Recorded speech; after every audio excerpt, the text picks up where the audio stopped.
Assalamualaikum warahmatullahi wabarakatuh. Kenalkan nama saya Gina Livia dengan NIM 17134220060.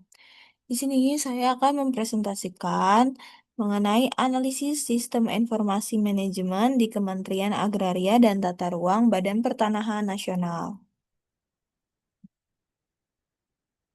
Yang pertama ada latar belakang organisasi dan sistem informasi yang diteliti.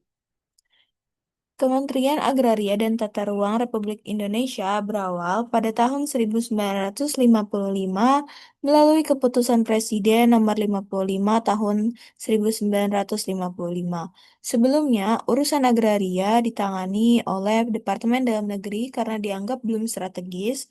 Titik penting reformasi agraria terjadi pada 24 September 1960 dengan disahkannya Undang-Undang Pokok Agraria UUPA Nomor 5 Tahun 1960 yang mencabut Agrarisch-Wet dan menjadi dasar hukum nasional pertanahan. Pada tahun 1988, Direktorat Jenderal Agraria ditingkatkan menjadi Badan Pertanahan Nasional atau BPN melalui Keputusan Presiden Nomor 26 Tahun 1988 yang bertanggung jawab langsung kepada Presiden. Perjalanan kelembagaan terus mengalami penguatan hingga akhir pada masa Presiden Jokowi, BPN digabungkan dengan unit Penataan Ruang dan Informasi Geospasial menjadi Kementerian ATR atau BPN sesuai dengan semangat UUAP pada pasal 33 ayat 3 UUD 1945.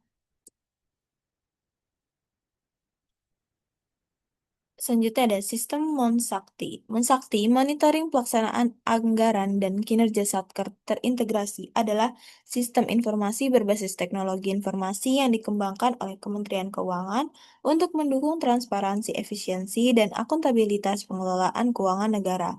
Sistem ini mengintegrasikan berbagai aplikasi sebelumnya yang terpisah seperti Saiba, Simak BMN, dan Persediaan ke dalam satu platform terintegrasi. Tujuannya adalah menciptakan sistem pelaporan keuangan yang lebih akurat, cepat, dan konsisten antar satuan kerja. Selanjutnya ada identifikasi kebutuhan sistem. Implementasi aplikasi Monsakti ditemukan sejumlah tantangan yang dihadapi oleh satuan kerja dan instansi terkait. Tantangan tersebut mencangkup perubahan regulasi yang mempengaruhi alur rekonsiliasi, kendala teknis dalam penggunaan aplikasi, serta hambatan internal seperti kurangnya transfer pengetahuan dan beban kerja yang tidak seimbang pada pengguna sistem. Oleh karena itu, untuk meningkatkan efektivitas dan efisiensi penggunaan, aplikasi Mensakti diperlukan identifikasi kebutuhan sistem yang dapat menjawab permasalahan-permasalahan tersebut. Adapun kebutuhan sistem yang diidentifikasi adalah yang pertama ada kebutuhan akan fleksibilitas waktu pemeliharaan sistem. Berdasarkan temuan bahwa proses maintenance sering terjadi pada saat periode rekonsiliasi berjalan, maka sistem Mensakti membutuhkan manajemen jadwal pemeliharaan yang lebih terstruktur dan terintegrasi dengan kalender kegiatan Satker, khususnya pada periode-periode krusial seperti akhir tahun anggaran. Sistem perlu menyediakan fitur notifikasi terjadwal atau pengumuman internal yang dapat menginformasikan jadwal maintenance secara otomatis kepada pengguna, agar satuan kerja dan instansi terkait dapat melakukan antisipasi teknis dan manajerial terhadap kemungkinan kendala sistem. Yang kedua, ada kebutuhan akan mekanisme pembelajaran dan dokumentasi internal sistem. Mengingat sering terjadinya mutasi pegawai yang tidak disertai dengan transfer knowledge, maka dibutuhkan fitur dalam sistem Mensakti yang mampu menyediakan dokumentasi teknis dan panduan penggunaan secara komprehensif dan interaktif. Sistem idealnya memiliki modul pembelajaran internal seperti tutorial berbasis video, panduan langkah demi langkah, serta ruang diskusi atau knowledge sharing antar pengguna. Hal yang penting untuk mempercepat proses adaptasi bagi user baru dan mengurangi ketergantungan terhadap user lama dan dimutasi.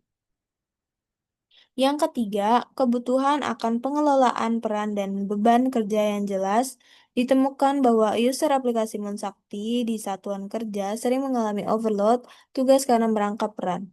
Maka dibutuhkan fitur pengelolaan peran atau role management yang lebih detail dan fleksibel dalam sistem. Monsakti perlu memungkinkan pengaturan spesifik tanggung jawab berdasarkan jabatan fungsional dan pembagian kerja secara lebih adil. Selain itu, sistem juga perlu menyediakan dashboard monitoring kinerja atau beban kerja agar pimpinan dapat melihat distribusi pekerjaan yang terjadi dalam satuan kerja dan menyesuaikan beban kerja agar tidak terjadi overlapping task yang berdampak pada kualitas data laporan keuangan.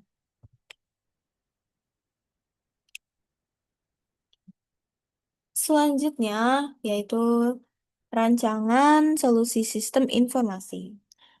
Untuk menjawab permasalahan yang ditemukan dalam rekonsiliasi penyelesaian to-do list dan kendala teknis maupun sumber daya manusia, solusi sistem informasi dirancang dengan fokus pada tiga aspek utama, yaitu pengelolaan jadwal notifikasi, penguatan fitur pembelajaran pengguna, serta pengguna peran dan beban kerja. Yang pertama ada integrasi modul, jadwal pemeliharaan, dan notifikasi sistem. Untuk mengatasi gangguan sistem yang terjadi saat periode penting seperti rekonsiliasi untuk akhir tahun, sistem informasi Mensakti perlu menambahkan modul jadwal pemeliharaan sistem atau sistem maintenance schedule yang terintegrasi dengan kalender kerja Satker. Modul ini memungkinkan pusat untuk menjadwalkan maintenance sistem jauh-jauh hari, mengirimkan notifikasi otomatis ke seluruh user aktif melalui aplikasi, email, atau pesan singkat, dan menampilkan pengumuman real-time pada dashboard utama aplikasi saat user login. Dengan adanya modul ini, satuan kerja bisa mengantisipasi dan mengatur ulang jadwal kerja agar tidak terganggu oleh pemeliharaan sistem. Yang kedua, ada penambahan fitur pembelajaran mandiri dan transfer knowledge. Menjawab tantangan mutasi pegawai dan kurangnya transfer pengetahuan, maka sistem informasi perlu dilengkapi dengan learning management modul yang berisi panduan penggunaan sistem dalam bentuk video tutorial, infografis interaktif, dan dokumentasi langkah kerja.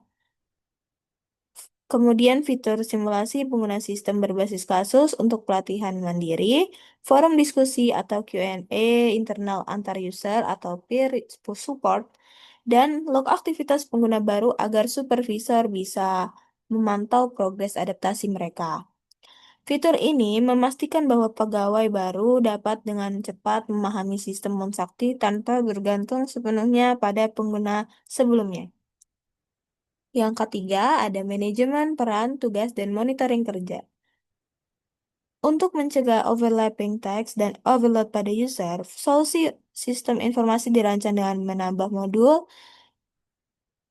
penambahan modul role and text assignment, yaitu fitur pengelolaan peran dan pembagian tugas berbasis jabatan atau fungsi, dashboard pemantauan beban kerja pengguna, user workload monitor yang dapat dilihat oleh pimpinan satuan kerja, sehingga alokasi tugas dapat ditinjau dan disesuaikan. Kemudian opsi pembatasan akses fitur sesuai tugas, misalnya hanya user laporan keuangan yang dapat mengakses menu tertentu, peringatan otomatis jika satu user menerima terlalu banyak tugas atau memiliki konflik jadwal.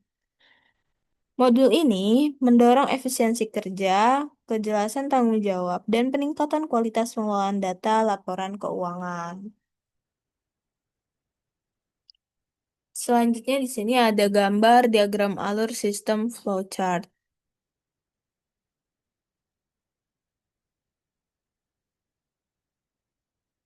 Jadi, kesimpulannya, berdasarkan hasil analisis terhadap implementasi sistem Monsakti, dapat disimpulkan bahwa sistem saat ini masih menghadapi berbagai tantangan baik dari sisi teknis maupun non-teknis. Dari sisi teknis, sering terjadi maintenance sistem yang tidak terjadwal dengan baik sehingga mengganggu proses rekonsiliasi dan penyelesaian to-do list oleh satuan kerja. Dari sisi non-teknis, masih terdapat kendala seperti kurangnya transfer pengetahuan akibat mutasi pegawai serta pembagian peran dan beban kerja yang tidak merata, yang menyebabkan terjadinya overload dan overlapping tugas.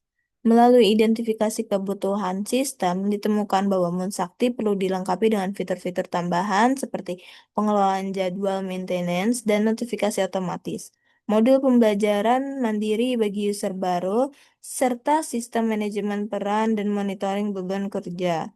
Rancangan solusi sistem informasi yang disusul berfokus pada penguatan tiga aspek utama dengan harapan dapat meningkatkan efektivitas kerja pengguna, menjaga validitas data laporan keuangan, dan mendorong kelancaran proses rekonsiliasi serta pelaporan keuangan di kementerian. Selanjutnya ada rekomendasi. Yang pertama ada perencanaan dan komunikasi jadwal maintenance yang lebih baik. Pihak pusat pengelolaan sistem Munsakti disarankan untuk melakukan pemeliharaan sistem di luar periode krisis, seperti akhir tahun anggaran, serta menyediakan fitur notifikasi otomatis agar pengguna dapat menyesuaikan jadwal kerja mereka dan meminimalkan gangguan. Yang kedua, ada penyediaan modul pembelajaran integrasi.